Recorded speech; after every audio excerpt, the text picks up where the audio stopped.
it's like one of the reasons that we sort of have we have a desire to trust something, because it's so much easier for us to just trust somebody else to do certain things and just not have to worry about it.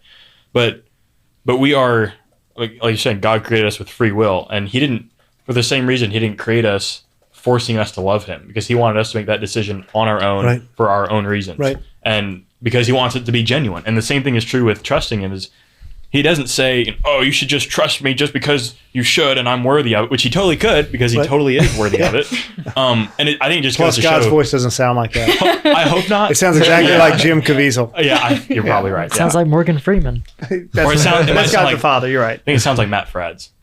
Do you? Yeah. Okay. He's a little Australian. Yeah. No, I don't think so. But anyways. Sorry. But maybe the Holy Spirit sounds like that. Maybe. Yeah. One Australian, one British, one American. Yeah. Something like that. But anyways, I think it also just goes to show God's humility, because obviously he is the most trustworthy being to ever exist. Yeah. But he didn't create us with this natural just, you're going to trust me, period. Like, he wants us to trust him for our own reasons, because that's genuine. That, like, he desires a genuine level of trust, even if it takes a little bit of kind of like us being scared to do that. And it does take a little bit of a leap of faith with anything. It takes a leap of faith to love him. It takes a leap of faith to trust him. I was going to say really quick, I love the story with Peter walking on water, where you know, Jesus, they're all scared of him, and he's like, Lord, if it's really you, call me out to you. He's like, all right, come on out. And so he gets out there, and Jesus, you just have to think that Jesus was like, just focus on me. Don't look at the wind, or don't listen to the wind. Don't look at the waves. Just focus on me. And Peter focuses on Jesus for like a second, and he starts going, hang on a second. This is pretty scary.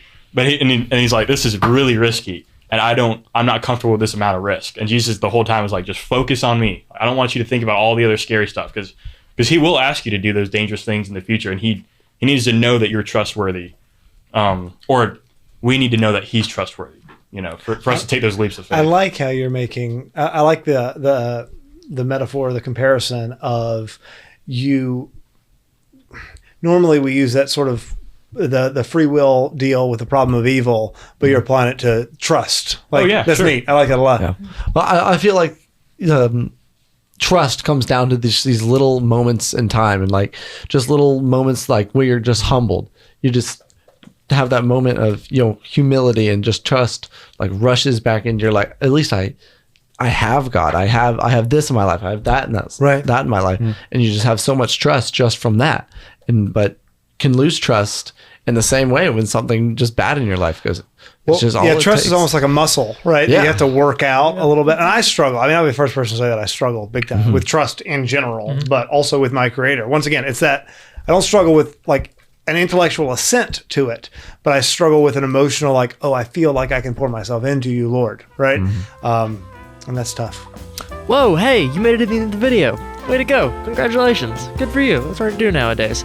If you have a second, could you please drop us a like, subscribe, and if you really enjoyed this episode, go check out our full Honest to God. This is just a clip. There's so much more to this.